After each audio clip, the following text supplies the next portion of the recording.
Si Ma'am Dana Sandoval po ng Immigration Bureau ang ating kakausapin. Ma'am Dana, maganda umaga po.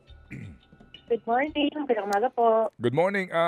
Sana po hindi mag-fade ang ating signal. Kung sakasakali po magkaroon ng aberya, I hope for your indulgence. We pray for your indulgence. Kami po itatawag ulit. Ma'am Dana, simulan ko lang po ito. No? Ito pong sinasabi ni Commissioner Viado. Yung pong 7 tauhan ninyo na sinasabi daw po na iniimbestigahan dahil umano'y pakakasangkot doon sa human trafficking ng 200 Pilipino na napadpad nga sa Myanmar at ang iba po'y na-rescue. Itong 7 ito, paano muna nagsimula ang kwento nito, ma'am? Paano po nasabi na iniimbestigahan at ano ang ebidensya sa pagkakasangkot nila? Doon po sa na-repatriate ng mga kababayan natin na nabiktima ng human trafficking, there were a handful. Actually, Manong Ted, parang meron silang magkakaibang way of leaving the country. There was a batch of them, a group of them, I think 15 or 20 or so, that ay tinuturo na immigration officer na tumulong po sa kanila. And itong 7 ito, yung mga pangalan po na nag-pop up during the investigation of the interagency, yung mga parang nag-line up talaga ng mga immigration officers that were on duty. At tinuro ng mga biktima kung sino yung mga officers na tumulong po sa kanila at nag-assist sa kanila palabas ng bansa.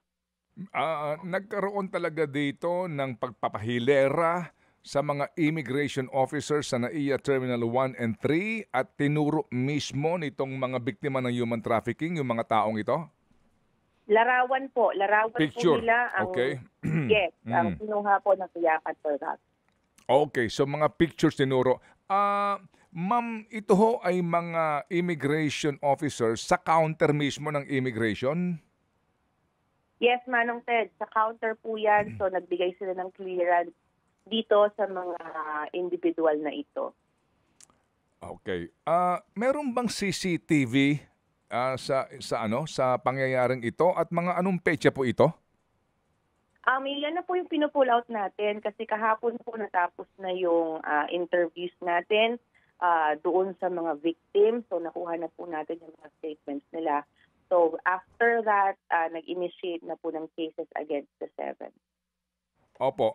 So far po, mga kailan po ito nangyari, ma'am? Iba-iba po, Manong Ted. Parang in separate occasions kasi ito But sometime late 2024, early 2025, parang small batches umaalis po. But the whole group, iba-iba po yung method nila ng pag-alis. Doon sa kwento po ng mga na-repatriate kahapon na interview na po sila lahat. Parang some were assisted by the immigration. There were a big bunch na walang travel record. There was another bunch po na umalis po ng mga kasama yung mga pamilya nila. So parang lahat ng posibleng lusutan ba, lahat ng posibleng daanan, gagamitin po nila at ginagamit ng sindikato. Pero ang kanila pong destination ay supposed to be Thailand lang. Hindi na po ito, wala nang iba, like hindi sila nag-Laos, ganun po? Opo, ang ginagawa po nila, jump point, yung mga nagpanggap po na turista, Thailand po. But there was 55 or 54 or 55 po na walang travel record and once inspected naman po ng passport nila, mukhang Malaysia naman po ito dumaan. Ito po yung nag-backdoor naman na mga biktima. So marami po yung mga dinaanan itong mga ito. Maraming mga ways to leave the country. Ma'am, yung pong mga nagturo sa mga 7 ito doon sa photo gallery po ng immigration officers, may nabanggit ba silang kung magkanong binayaran? Yun pa po yung sa further investigation kasi mag-file po ng cases ng IACAS tungkol dyan. So doon po lalabas kung ano po yung mga other particulars. Pero ang priority kahapon lalo yung madami-dami ito. Ma-identify po kung merong mga tumulong sa kanila. Sino po yung mga tumulong. Opo. Ma'am, mawalang galang lang, Ma'am Dana. Ma'am, bakit ganito pa rin itong kwentong ito? Kung nyo naaalala, Hindi naman ho kayo siguro bago dyan sa immigration. Pastillas scam pa, di ba? Meron na po, Mhm. ito na po yung pinag-uusapan natin. Bakit po hanggang ngayon, ganito pa rin ang kwento sa immigration? Yes, parang Ted, sa totoo lang, very frustrating and tiring na itong mga ganitong storya na paulit-ulit nangyayari sa hanay natin. At na, kumbaga, lahat ng efforts ng immigration ay nababaliktad because of this handful of erring immigration officers. So siguro isa sa mga malaking bagay is yung makasuhan sila at makulong. Kung merong mga tumulong, malaking bagay po na makasuhan. And yan po ang goal ngayon ng pamunuan ni Commissioner Viado bilang isa siyang abogado is talagang mag-file apart from dismissal from service, suspension, and whatever, is makasuhan po yung mga individuals that might be complicit ito sa case na ito at makulong po. Kasi yun talaga, yun talaga ang maging malaking deterrent for everyone. Makulong. Ito hong pitong ito, mga regular po ito na empleyado ng immigration at hindi maaring basta-basta na lang po tanggalin without the usual quote, due process, unquote. Yes, pero nag-commit naman po ang Department of Justice to expedite the case against them. Ito ngayon relieved na from their post habang nag-initiate na po tayo ng case against them. Opo. Ito hong pito na ito, anong profile nito? Gaano na ito katagal na mga immigration officers? Actually, Manong Ted, mga bagong immigration officers to. Parang just a few years pa lang. 2-3 years pa lang po ng mga immigration officers. Itong mga pito na iniimbestigahan natin. Yun hong mga supervisor nito, ano pong say naman? Ba't ho nangyari ito? Diyan na po yung expansion ng probe natin kasi hindi pa naman po magtatapos dun sa pito. Yun yung initial na nakita na may direct links dun sa ilan sa mga na-repatriate. But titingnan po natin kung meron pang ibang mga kausap itong mga to. Kasi ang report ng News 5 po, no, ay meron pa hong naando doon sa Myanmar na subject for rescue ho ba o repatriation. Yun pong mga nando doon, ano po ang ginagawa ng immigration din para magkaalaman kung paano rin sila nakapunta doon sa Myanmar, via Thailand perhaps? Yes, Manong Ted, na-repatriate po halos lahat kahapon yung first and second batch ng mga repatriate po. And yesterday, together with the interagency, nagkaroon na po ng parang interview lahat po ng mga victims na na-repatriate to see or to check kung paano sila nakaalis. So may nakita tayo na 3 methods na ginamit. There were a small group, there was a group po na assisted kumano ng isang tiwaling immigration officer. There was another group na umalis ng mga turista, regular tourists, and may mga kasama pong pamilya and grupo and kaibigan. There was another group of 54 na umalis po ng bansa na walang travel record and pinakita po nila na backdoor po sila umalis. Nasistihan umano sila ng isang individual in Zamboanga at facilitated their travel. The others were recruited. Kahapon din inaresto po yung isang recruiter nila na kasama nilang na-repatriate. So 2 po yung na-aresto ng interagency kahapon. Yung nag-a-assist po sa Zamboanga na tutulong dun sa illegal backdoor escape nila. And then yung isa kasama nilang repatriated, that was actually a recruiter din. Yung sa Zamboanga na tao, taga-immigration din, yung kanilang facilitator para sila makalusot sa immigration doon?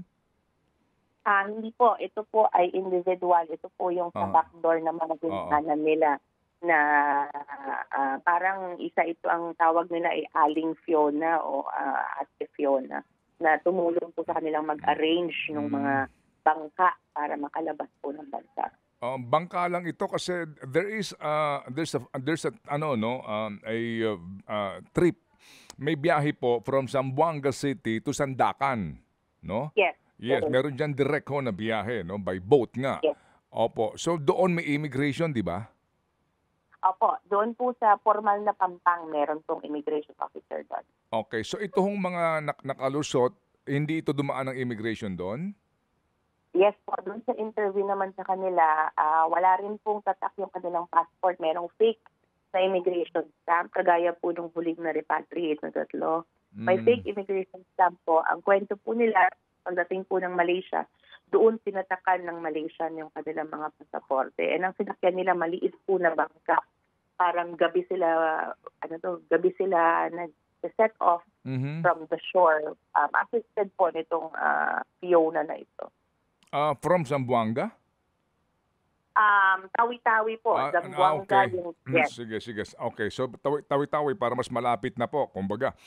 Yes. Opo. Ito lang ho, bago ako makalimot yung si Dennis Sitin, yung nahuli ng Malaysian Police, ang report po dito, backdoor din ito eh. Meron na ba kayong report sa immigration kung paano siya? Kasi po, at that time, meron na siyang arrest warrant. As a matter of fact, may mga nakaposte na nga po, meron na po nakalagay na mga wanted posters sa pantalan po sa Zamboanga City. At nandun yung picture niya, pati nga yung reward, no? Oo, nakalabas ito ng ng Pilipinas through the backdoor. Meron ba kayong report nito? Sa ngayon po, kumukuha pa po kami ng reports at ngayon po ang ginagawa talaga is yung local law enforcement nagtatighten na ng pagbabantay dyan as part of the recommendations din po ng IACAT. Kasi canceled na yung passport nito eh. Kayo ba'y natimbrihan na po dito? Yung inyong counterpart dito po sa repatriation nitong si Dennis Sitin na pangunahing suspect po sa murder ng kanyang kuya Dominic? Personally po, wala pa Wala po pa. akong nakukuha na information about that. But kung sakali naman po na may repatriation na magaganap, naka-ready naman po yung hanay natin. Okay, opo, sige. So going back dito po sa 7 personal ninyo, gaano po kabilis itong para ho naman kung cleared, cleared. Pero ho kung talagang may mga probable cause, agad na po magsimula yung proseso. Gaano po kabilis ito? Na-initiate na po natin, Manong Ted. So, ang ina-expect po natin, dahil nangako din po ang DOJ na i-expect kahit mabilis po ito, as in the past, medyo mabilis po ngayon ang paglalabas ng desisyon ng Department of Justice sa mga admin cases sa mga officers natin. So na malaking bagay po yan na hindi natatambak, hindi naiiwan yung kaso at talagang nadidesisyonan agad. So it serves as a big deterrent then for people. Okay, sige po. May tanong si Chacha. Dito po sa preventive measures na ipatutupad ng inyo pong ahensya, dahil nga dito po sa pangyayaring ito ng mass trafficking, hindi lang iisa kundi by batches nga po yung napapaalis na mga Pilipino papunta ng ibang bansa. May bagong protocols po ba na ipatutupad ang BI sa pag-screen ng departing passengers at mas mahigpit po na supervision sa inyo pong mga personnel? Yes, Ms. Chacha, medyo marami tayong changes na ginagawa ngayon. Actually, interagency po ang nag-uusap-usap kasi mukhang maraming paraan para makalabas ng bansa illegally. So there are vulnerable areas that needed to be plugged. Ito ang tinatawag natin ng backdoor. Merong mga pag-higpit din sa ating mga paliparan. Baka kinakailangan natin na magdagdag po ng mga body-worn cameras natin dyan sa paliparan po natin. So these are the things that would result, that would be the result of the investigation dito sa kaso na ito. Oo. Miss Dana, yung pagdadagdag ng body-worn cameras, sa ngayon po ba wala pa yung mga BI personnel natin?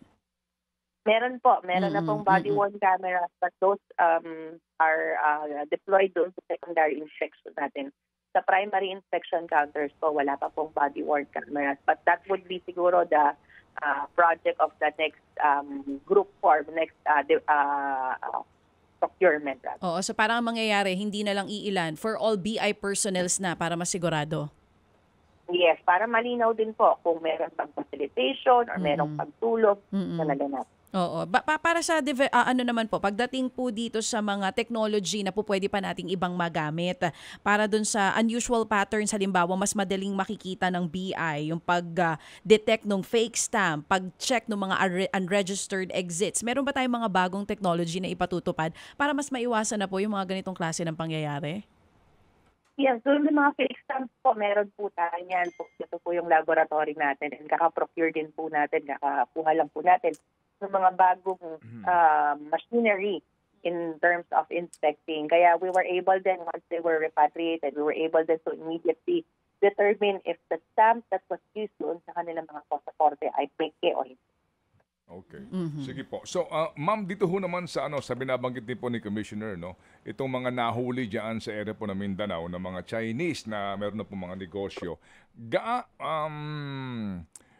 Gaano po ito ngayon kasinsin na inyong kampanya para po doon sa mga foreign national na nakakuha po ng kanilang permit to stay in the Philippines para ma-check kung sila ba eventually ay nakapagpalit na ng citizenship gamit nga po ang mga bogus na mga dokumento o kaya po naman ngayon ay may mga negosyo na. Oo, at meron nga din pong chance na baka po maging espiya. Yes, Manong Ted. To be honest, very difficult ito itong ganitong case because once ang isang individual, pag ang tao ay Filipino national, nawawala siya sa purview ng immigration pag Filipino ito because hindi natin saklaw yung mga Pilipino inside the country. Pero ang ginagawa natin dito sa, particularly this case, yung mga partner natin na agencies, ito po katulong po natin yung intelligence agencies po.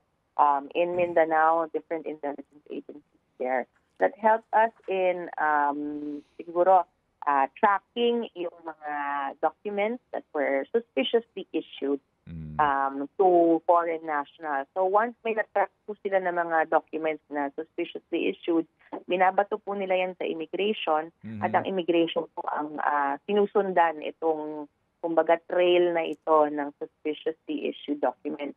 So ang ginagawa po nila doon ngayon is yung mga birth certificate ng mga issued po in a certain area.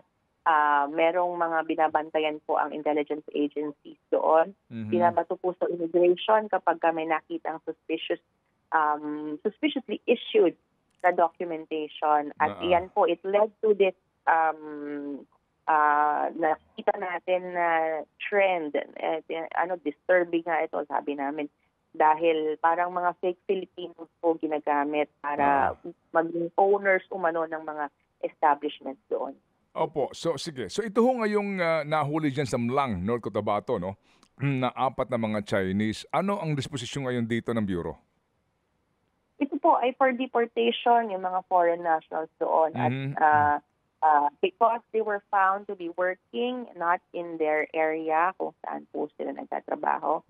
Supposedly, there was one po na talagang walang documentation. So, considered overstaying na yon. But meron pong mga pangalan na lumilitaw pa doon sa kanilang mga rehistro, doon po sa mga mga business permits and all. There are names that are appeared there that are said to be Filipino, pero yun nga mukhang hindi ito mga Filipino.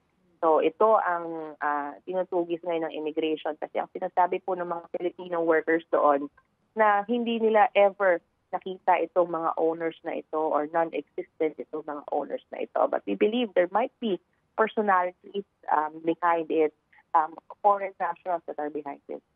Okay, sige po. Meron kayong follow-up dito po so, sa napag-usapan natin dati. Ito pong nagpatakas dito sa dalawang, yung Koreano na nakuna nga po ng video na pinatakas, no? Ito pong hawak noong pong Marso 4, si Ik-yon, si Na Ik-yon, kung saan din po na-arrest eventually yung kanyang kasapakat na si Kang Chang-byun.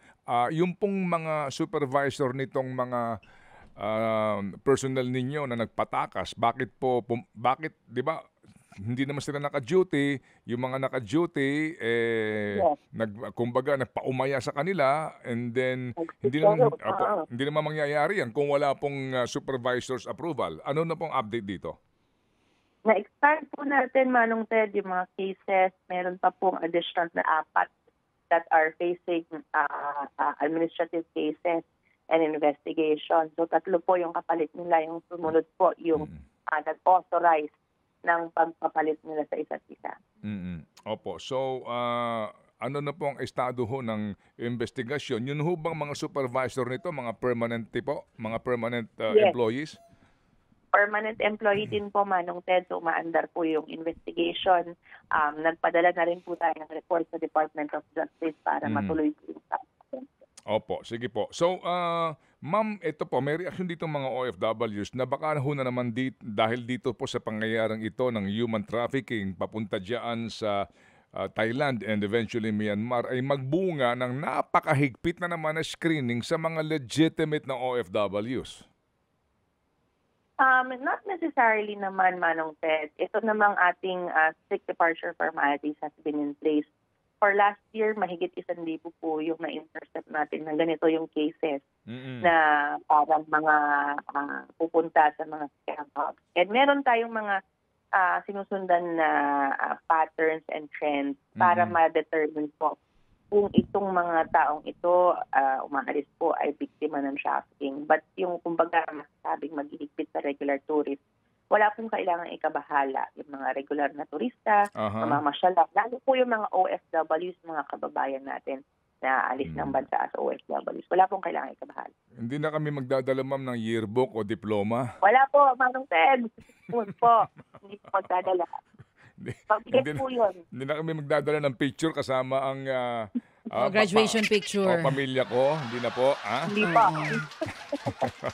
Natatawa si Ma'am Dana. Pag-get kayo, Manong Ted. Wag niyo gagawin Ma'am yun. Dana, this is personal. Ilan taon na kayo sa Immigration Bureau, ma'am? 17 years po. 17, 18 years po. Wow. Opo. Ma'am, 17 years na po tayo, no? Pero ito pa rin pinag-uusapan natin, no? I know, Manong Ted. It's really frustrating already to keep on hearing cases of corruption and issues in. Opo.